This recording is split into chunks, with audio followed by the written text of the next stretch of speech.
This is one law that I have really learned to love. Now, I paid a big price before I learned it, but when I did learn it, my whole world changed. And you know, it wasn't until I had studied this material for some time that this law made sense. Let me read you something here that scientists have given to us. These are very bright people. You must understand that 90% of all the scientists that ever lived are alive today.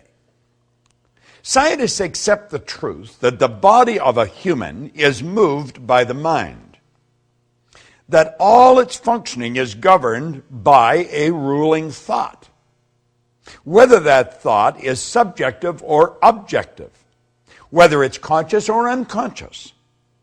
Those who study the mental processes find that all the conditions of the body are created and caused by the mind. It is known that creation in and every form is governed by and subject to a law. Hence, when one misuses, inverts, or violates a law, this mistake is called a sin. This is interesting. A sin is a mistake, a misunderstanding, and a misjudgment. A mistake is falling short of or disobeying the law, whether that law be mechanical or spiritual. Correction is the only method of adjustment or of appeasing the law. Thus, repentance and forgiveness are the only means available to alter and correct that mistake. I'm Bob Proctor, and I want to talk to you about the law of forgiveness. Now, for a long time, I never understood this. Sin is truly transgression of the law. Now, when I was a little boy, I was sent to Sunday school, like a lot of little boys that grew up in the part of the world where I grew up. And if I didn't go, my older sister would tell. And so I was punished when I didn't go. Now, I also learned that if I said this word or that word, it was a sin, and I was taught that the price of sin was death. Now, I thought that was rather severe, but that's what I grew up with. That was the idea that this little boy learned at a very early age. Now, I was a curious kid. And I was told if I said this or if I did that, it was a sin, and again, the price of sin was death. Well, I thought, I think I'm going to take a bite out of this apple. And I said it, and I didn't die. And I thought, aha, I think I'll try this. And I did it, and I didn't die. In fact, it was fun. So I thought, that mustn't be true. But you know, later on in life, as I started to learn the truth about how the universe operates, the laws, I found out it was true. It was my understanding or perception of what these people were telling me. And that was probably the problem. And it probably was even further than that. It's because of their intention of what they were saying, because I think I was getting what they were saying to me. Well, you see, there's a very basic law of life, and that law says create or disintegrate. We're going ahead or we're going back. Now, disintegrate doesn't mean that you're just going to disappear. You know, when we talk about live or die, that doesn't mean that our heart's going to stop and the blood stops flowing and we're either, incinerated or placed in the ground. That's not what that means. It means that we're either going ahead or we're going backwards. That means things are getting better or they're getting worse. If we violate the law, the price of sin is death. Means things are going backwards. Things are not going to be as good as we want them to be. If we live in harmony with the law, we're going to go ahead. So do you see, sin is transgression of the law. Price of sin is you're going to go backwards. Live in harmony with the law, you're going to go ahead. Now, forgiveness is a phenomenal concept. I never used to think much of it. I thought, forgive, what's it mean? It means let go of completely, abandon. Forgive yourself. You can't change what you did. Do you know there's many people wander around with great feelings of guilt? Guilt is guilt and resentment are two of the most destructive emotions. that you'll ever come up with. I was raised with guilt. Now, I've been telling people for years, if it gets to a point where you can't handle a problem that you've got, you should go to a professional.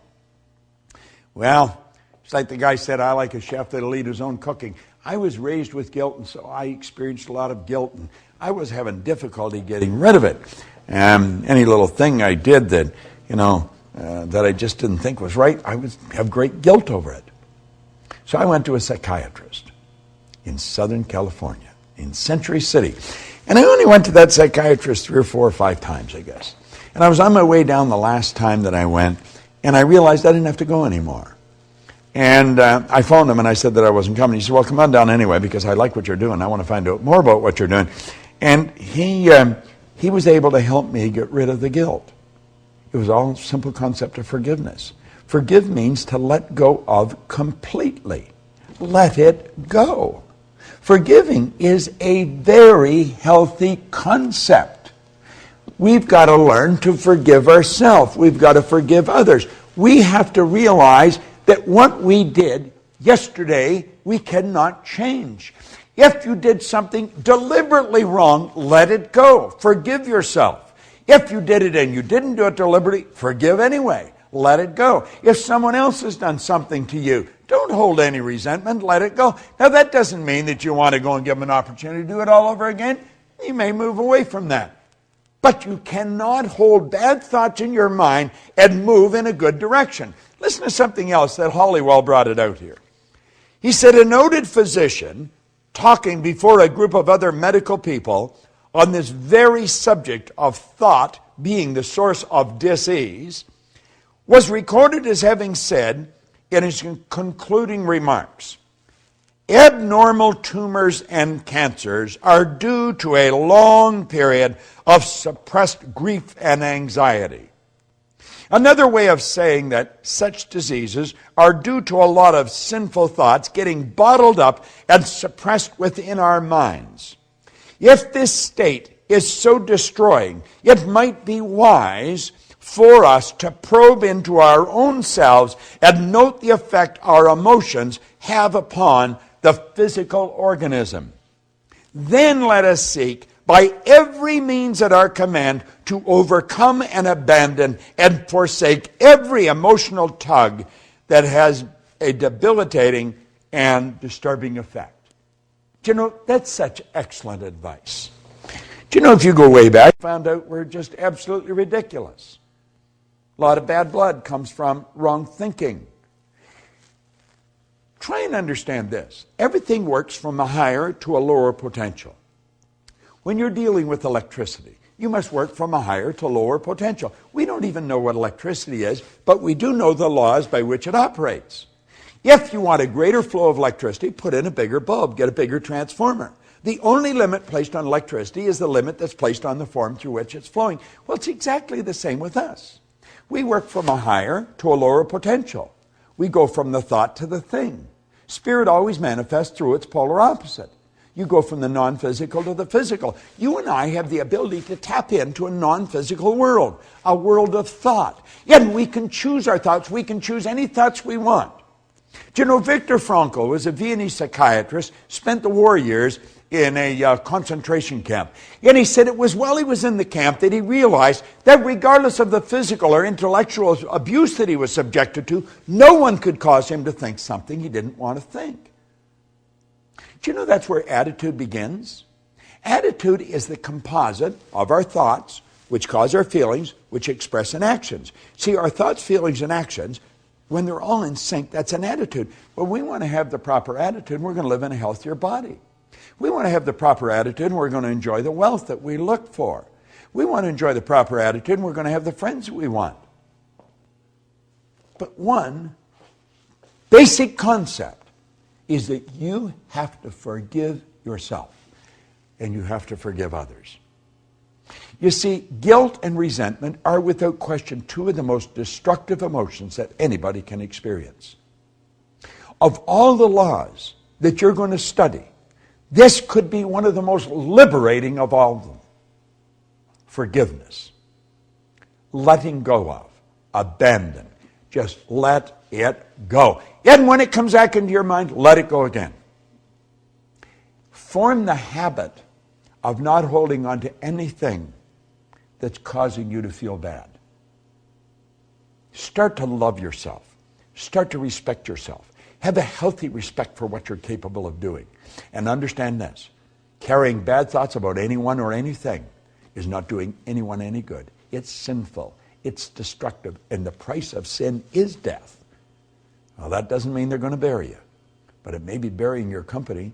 It may be burying your income. It may be burying your friends because they won't want to see you. Forgiveness, it's going to cause everything to grow. It's going to cause you to be healthier. It's going to cause your income to grow, your friends to grow, your business to grow. Forgive. It's a beautiful law. Forgive means to let go of completely, abandon. Replace the thought with one of beauty, with one of plenty, with one of abundance. You'll be glad you did. I did it. I'm a happy, healthy, wealthy guy. And you know something? Lots of energy. It just flows freely to and through me. I forgave me and everyone else that occupied a bad place in my mind. You do the same. The law of forgiveness could be one of the greatest laws you study. This is Bob Proctor. Thank you.